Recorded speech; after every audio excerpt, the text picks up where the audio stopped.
Hello, everyone. I'm Dr. Valerie Cabrera Leon. Today, we're going to do a community health talk to talk about fecal incontinence, giving a little bit about the details of the symptoms, the different therapies that are out there, and that you understand that you are not alone in this situation. And we are here to help you and to educate you regarding these issues, okay? So these slides contain important information for the products that we're gonna present.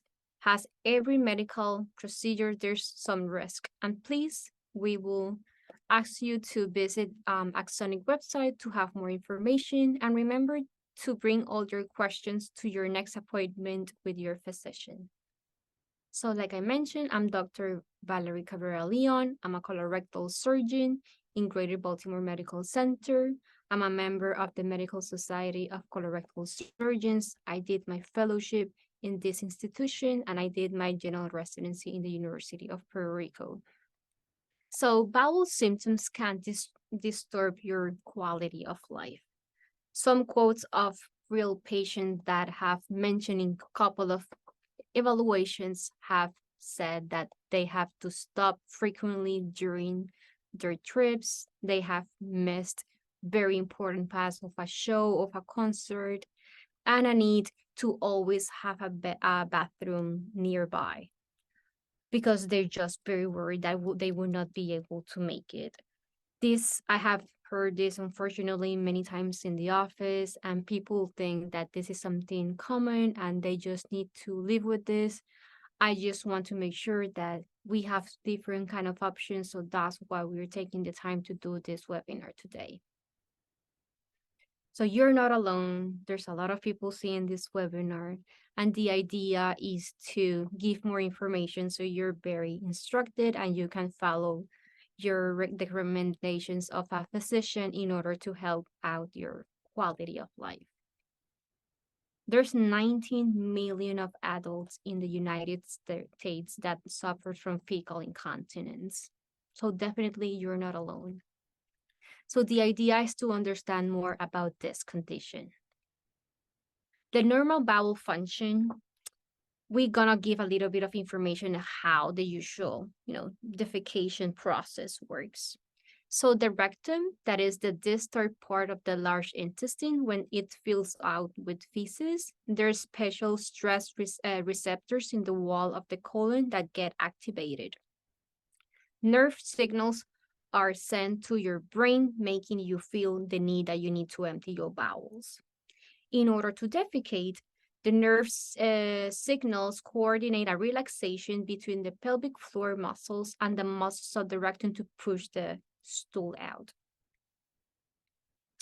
But what do we mean with what is fecal incontinence? Fecal incontinence is the uncontrolled loss of stool. It could be solid, liquid, or mucus. Symptoms include urge incontinence, passive incontinence, and soiling. Fecal urgency, the definition of this is the sudden urge to pass a stool. Urgency fecal incontinence is the inability to stop the urge to pass a stool. Passive fecal incontinence is the leakage of stool with activity or without the awareness of this. Definitely, this condition can impact your life in many ways. In the physical aspect, limits the participation in physical activities. Socially, reduce your social interactions, alter travel plans, and like I mentioned, even stay very close to a bathroom and able to just go because you will not be able to handle it. Psychologically, definitely a lot of guilt, depression. You feel that this is, unbearable.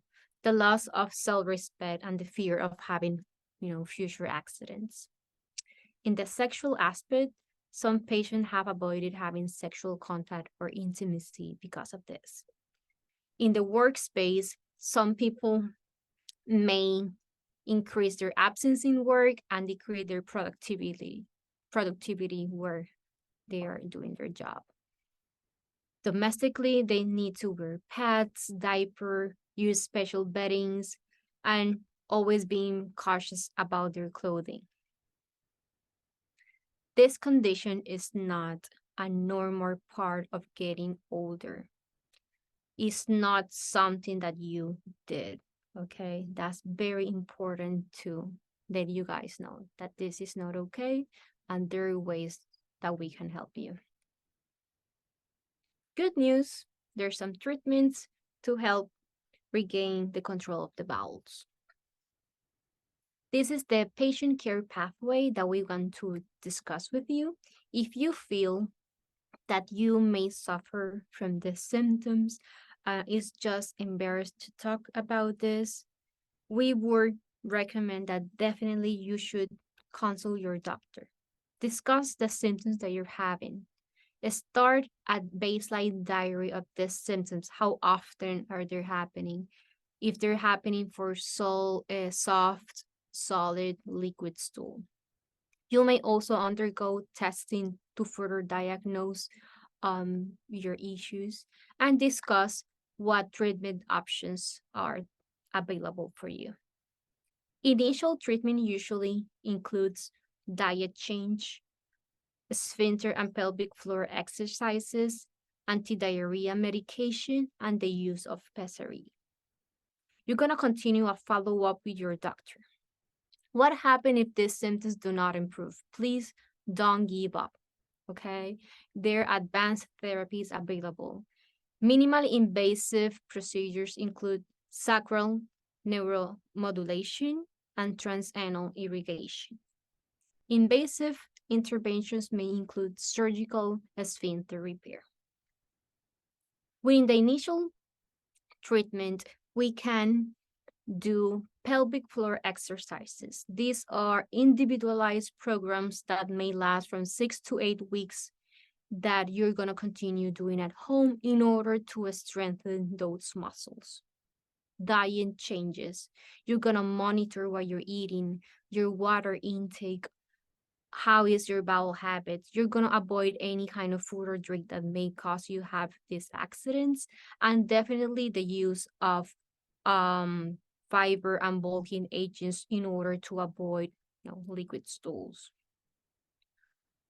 Anti-diarrhea medication may be added in the case that this happens where you're having like diarrhea or very liquid stools. The use of pessaries in females may be something nice to use because it's a small device that you can insert in the vagina and may support these pelvic organs. Regarding the advanced therapy, transanal irrigation. This is a method of flushing the lower part of the bowel with some water. The water will soften the stools and will cause peristaltic movements in the bowels. This way, the stool is going to be flushed from all that area, and you're going to have at least a couple of a frame time that there will not be any stools distally, so you're going to be safe that there are not going to be any accidents with a time frame. Like we mentioned, we can also provide surgical sphincter repair in certain patients. If there's some damage of the external sphincter or internal sphincter, if there's like a mechanical defect in the area, you might be a candidate in order to repair this. Another of the therapies that we might consider is the sacral neuromodulation therapy, SMANM. This modulates the activity of the sacral nerve, helping to restore bowel control. You're going to have like a trial in the office first. It's going to be a very simple procedure in order to see if you're going to be a candidate in order to have one that is long-term. These are two happily real patients that went over the axonic therapy, and definitely their quality of life have changed. So what is the axonic therapy? Sacral neuromodulation therapy is a guideline recommended therapy to restore normal bowel function. Axonic therapy is indicated also in other patients that may have overactive bladder, urinary retention, and in this case that we're talking about fecal incontinence.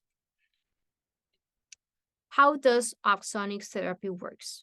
So overactive bladder, fecal incontinence, and urinary retention may be caused by abnormal communication between the brain and the bowel, right? We're talking here about fecal incontinence.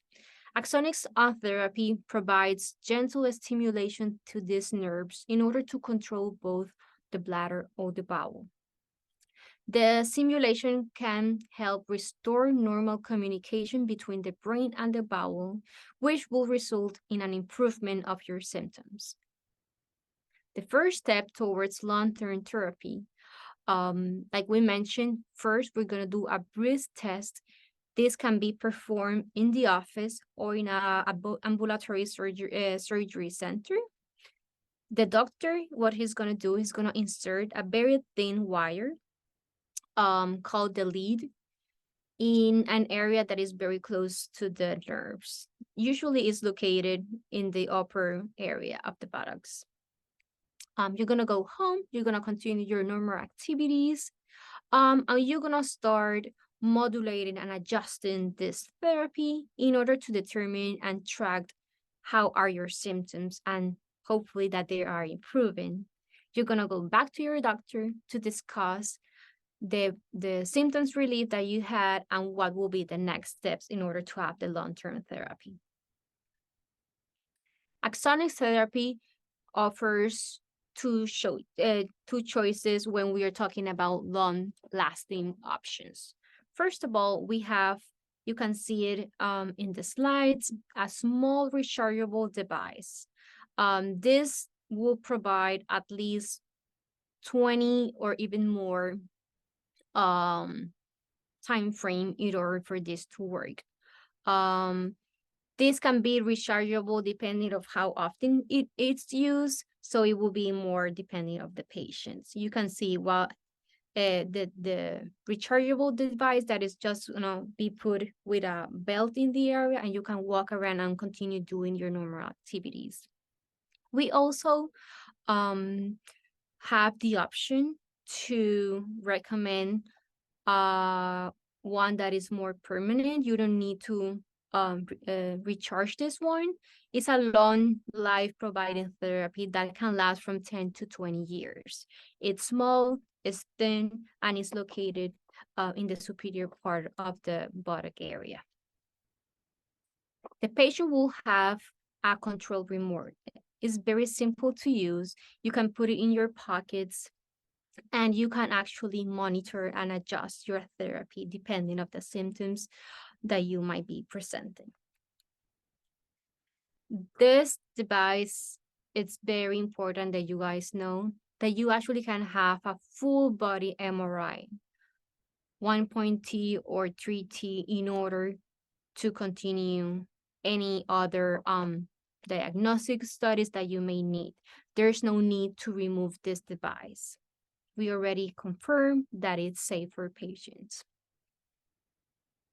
So definitely at least a 93% have seen significantly change in their quality of life and improvement after 2 years of use. After these years, 94% continue satisfied, and 93% will actually undergo the therapy again with the same expected results. This is 2 real patients, telling their story regarding how this device changed their quality of life. So take the next steps toward your symptoms relief. Please do a schedule with your doctor, and this is my information in order you want to have an appointment with me, and we can continue talking about your symptoms, the test that we might need to do, and talk about additional treatment options for you. You're not alone in this. There are options, there are things that we can do, and definitely there is a solution for your problems. So I hope that you guys have learned from this talk today. Please be free to ask any questions and understand you're not alone. and their options for you. Have a good day.